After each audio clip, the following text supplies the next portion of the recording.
And yeah, basically had a little work due where a few of my friends were leaving work. They're not returning to the workplace. So they had a work due, and yeah, I was out on the day. It was a Friday, and I was out helping my sister because she was going on holiday. So I was out helping her get some shopping and stuff. I was in a bit of a rushing to get to this work gathering, and I was running late. So my head wasn't really screwed on. I wasn't really thinking 100 because I was just all over the place, as said. And long story short, got to the destination, parked my car, and silly me, as I said, I was in rush. A lot of things came to my mind where I blanket and we need to follow our own initiative and our instinct. We need to follow it because there were so many things in my head that were saying do this, but as I said, I was on rush. I was moving in rush, and I got to the destination, said parked up, and put my bag underneath my back seat. Whereas, as I said, when I was going to this place, it came across my mind twice to say give my bag to my son because I didn't need my big handbag at the time for where I'm going. And it came twice. It came once before I got to the car, once when I was in the car, and he brought something to me. In my head was saying give him the bag, but the second time when he brought the thing to me at the car and I looked up, by the time I took whatever he brought to the car and I looked back, he was gone.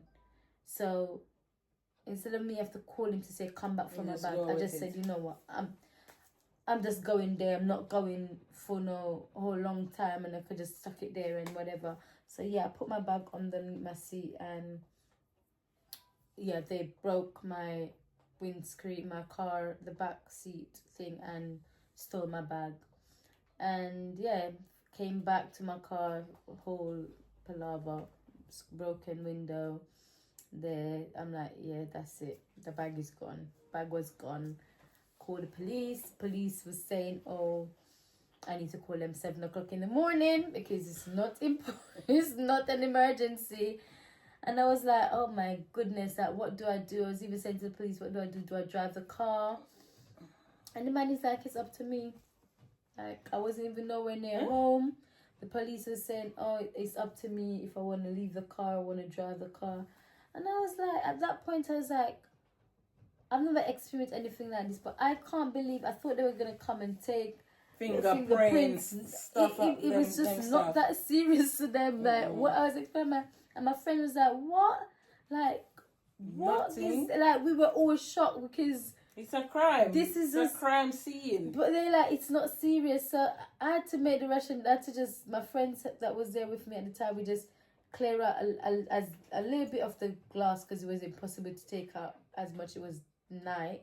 We just take out a little bit, like clear out everything of the window, all the bits that was still there, kind of smashed it out. Like, not even smashed it, because when I closed the door, everything just went ching. So yeah, drove home to cardboard up my window because that's all I had at the time. Went back to the scene because I was parked outside a house that had ring door camera. I sat there with my son until morning because I didn't want to wake anyone up before time. I rang the police 7 o'clock. I did not sleep. I literally sat up until 7 o'clock, rang the police, reported it. And yes, guys, this is the thing. In my bag was my passport and my son's passport, because at the time I had the passport because I was also looking for flights to go away. So hence the reason why the passports were in my bag. So yeah, I had to report stolen passport, go back to the scene, waited for these people to be awake, knock on their door to see if I could see the ring doorbell. The gentleman was very, very, very helpful. He actually was showing me footage on his camera. I could see where people was going around my car, but I couldn't see clear enough to see if someone actually broke into the car, which is a little bit bummer, because he said his ring doorbell only record motions, like if you're moving across from his door, whereas they didn't break it on that side, they broke it on the side closer to the road. and it's the reason I might not seen. But there was other places that had cameras, like I was so close to where my car was. The building I was in, I could actually see my car. But the area, I didn't expect no one to do that. And this taught me that I should expect the unexpected. That's for one. And for two, I was just not thinking, because I could, at one point when I looked through the window, I could see my car, but I wasn't saying, oh, let me check my car. I've never done that before. And it just teaches me so much. It teaches me so much. And even when I was going to these places, because I was parked so close to the end of the road, it's a busy place. I just don't understand. And when I went to these places and asked, can I see their camera? Because this is next shocker.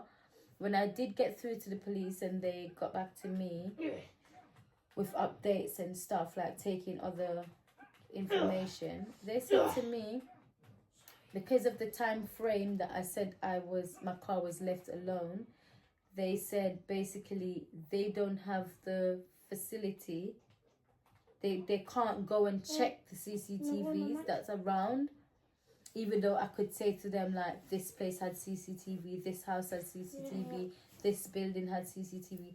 They say they don't have the resource, or they don't have no time to go and look at the CCTV. So they will send me an email where I should go to these people and ask to see the footage, which is, as I said, apart from this one gentleman that was really helpful, went to one business place that I think their camera was pointing to the direction of my car, asked them the same day, they took my name, took my number, say they're going to call me, no call.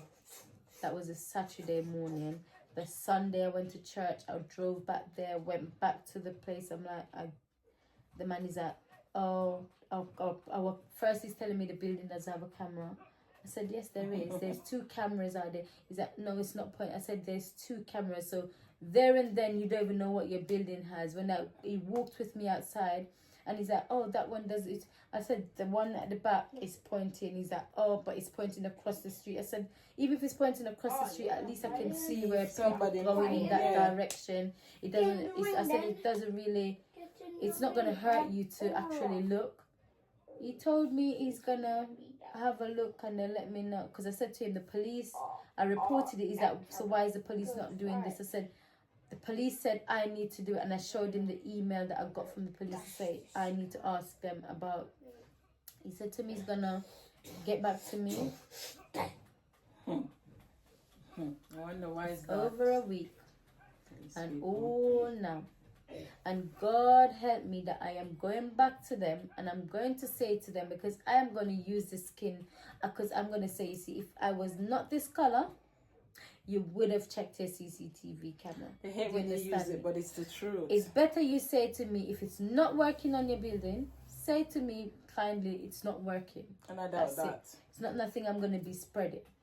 But with you telling me you're going to get back to me and you know to yourself you're not going to get back to me, it's just, it's ridiculous. Ridiculous. But at the end, I reported them lost. I got back my passport, me and my son's passport, because I had to do an application to get new ones. The police sent me a letter last week, 1 week to be exact, the 1 week to where the incident happened. I received a letter in the post to say they have my bag. I went to the police station hoping that they would just take whatever money was there and leave my passport and my other key that was there, like a bunch of keys, and they had a car key on there. They took the passport. I don't know what they're going to do with the passport. They took the money, which I've expected we're going to do. And yeah, they've taken the car key off the bunch of keys and left a bunch of keys. What for? I don't know. But that it taught me so much things. And I've always said I wanted camera in my car, and I always put it off. And I'm like, yeah, I'm gonna get it. I always say I want extra security on the car, and I kept putting it off. Like, there's a lot of things that I want to do, and I keep on putting it off. So it's a learning streak for me. Like, it's teaching me so much things that sometimes not sometimes we're like, oh, don't put off this that you can do, but a lot of things we need to not put off, especially if it's coming up in your thoughts more than once. It's things that we need to actually do. And when it happened to me, to be honest, I was like, God, why? Like, why this have to happen? And then I'm like, why not? Why not me? Why? And don't beat yourself up over it as well. Because sometimes it's like things have to happen in order for your eyes to open. Yeah, that's what I'm saying, because these are things that now I'm going to be I'm going to move more speedier in doing. But as I said, when it just happened, I'm like, Lord God. Yeah. And when I even trying to cancel the passport, it was a whole long thing. It was a whole hurdle. Like, it was a whole thing going through. I was going through it. And I'm like, you know what? God, you know why. Like, you know, there's probably something that you're preventing. And I just left it. And when people is like, oh, if I were me and me lose that the money, then would I? And I'm like, money can be replaced. Money can, as much as we might feel that yes, we lose this and we lose that, it can always be replaced. Anything that I lost that day can be replaced. It can be replaced. It might take time, but it's replaceable. So I just think and look forward to say that's just it. And that was my kind of week or week and a half of what happened. And I just got over life, really and truly. Just get on with it. But yeah, that was a down thing for me. And yeah, my sister's gone to Jamaica, which is a really good hop. She's enjoying herself. She surprised my grandma. She's living surprised the life, my family. They didn't know. And yeah, she's enjoying herself. And yeah, it's just spending time with the kids. My mom is spending a little bit of time with me as well, whereas my sister is not here. So yeah, as I said, I'm still here and I'm alright. So yeah, I'm good. I'm jolly good. So yeah, and over to you. Me? All I've been doing is sleeping. Late night, early nights, and late wake up in I'm all over the place where sleep is concerned. You know, like, I'm going to stay till like 12 o'clock. You know, I haven't stayed up for that, you know. I think probably, was it last night we were on the phone and we're up a bit late? Yes, couple nights you've been up. Not last night, it was couple nights. Yeah, there's been couple nights since we stay up late but then I'm like, I have to go to my bed because like I and even after you go, I'm still up a bit, lingering. I haven't done a late night yet. Like, I've done a whole night. I've done a whole night. I'm not where I go on this until next morning. I haven't done that yet. And I was saying to my work colleague yesterday, because praise be to God, my work colleague, yeah, he was just so supportive. Because he was there when it all happened, and he was so supportive. And when I told him that they stole the car key, one of the car keys that was in my bag, and he was like, oh, I'll get you a steering wheel lock. So he got me a steering wheel lock, which that is really, really helpful. Because I said, these are security that I wanted to put on my car, but just didn't get around to doing so. But yeah, I haven't done it. And I was saying to him, he's like, you know, I'm still waking up 6 o'clock, 7, like work hours in the morning. And I said to me, it's happening to me. Like, and I said, you know what my body's gonna do? Closer time to go back to work. Then I've been waking up early. Even this morning, I've been waking up so early. And I don't know if also because we have the cat, and every 5 o'clock now, I don't even close the door anymore for him to come and scratch. I leave the door a little bit open where he can come in, because I know he's gonna come and scratch to come in.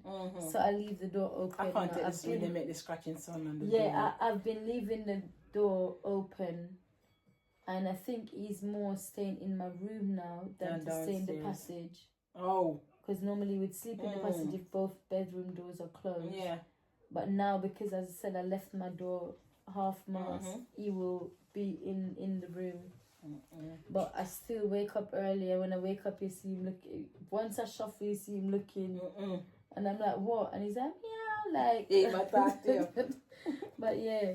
And yes, I found out I'm allergic to cat, and I have a cat, so I just have to just live with it. When my colleague messaged me and said to me, don't waste the holiday, because he's like, have you done anything? Have you gone? Like, no, I've been just sleeping. I haven't gone nowhere. He's like, don't waste the holiday, because before you do it, we're back in the stress. I'm like, yeah, but I needed that sleep, but man. Yeah, when they said rest. Don't waste the holiday is for rest. It is for rest. More for rest. When I see his thing, yeah, he's just on it. I said, you're enjoying your holiday, aren't you? He's like, but you get tired. I think your body. Because come September, when you say hello to him grumpy. He's one of them where I let me get 100 sleep when September comes. Still I got still gonna be like Monday's work. I'm still gonna be in that kind of. It's good to know that when Sunday coming out of where I stress on Monday. Like that feeling work Monday, that feeling is lovely. It's a lovely so feeling. Nice. Like I can waste my Sundays. I'm not on edge to say I need to go to my bed because work tomorrow. The older I get, is the more I don't want to go out. Like even to as much as go shopping to the market is it's like a task. I have to get my mind around it. Even when you get your mind around it, you can't come out the house. You have to get dressed. It takes me hours. You're ready and you still have to turn back and look for this, turn back and look for that. And then, because I walked to Brixton the other day. I walked to Brixton the other day and I'm like, I haven't done this in a while. Like walk to Brixton to go and get one something and then we end up with one heap bag. And then when I have the bag, I'm like, shite, I didn't drive. No. And I have to be like to them, I'm like, I didn't drive. I buy jelly, jelly. And I'm like, oh my goodness. I've totally forgot that I didn't drive.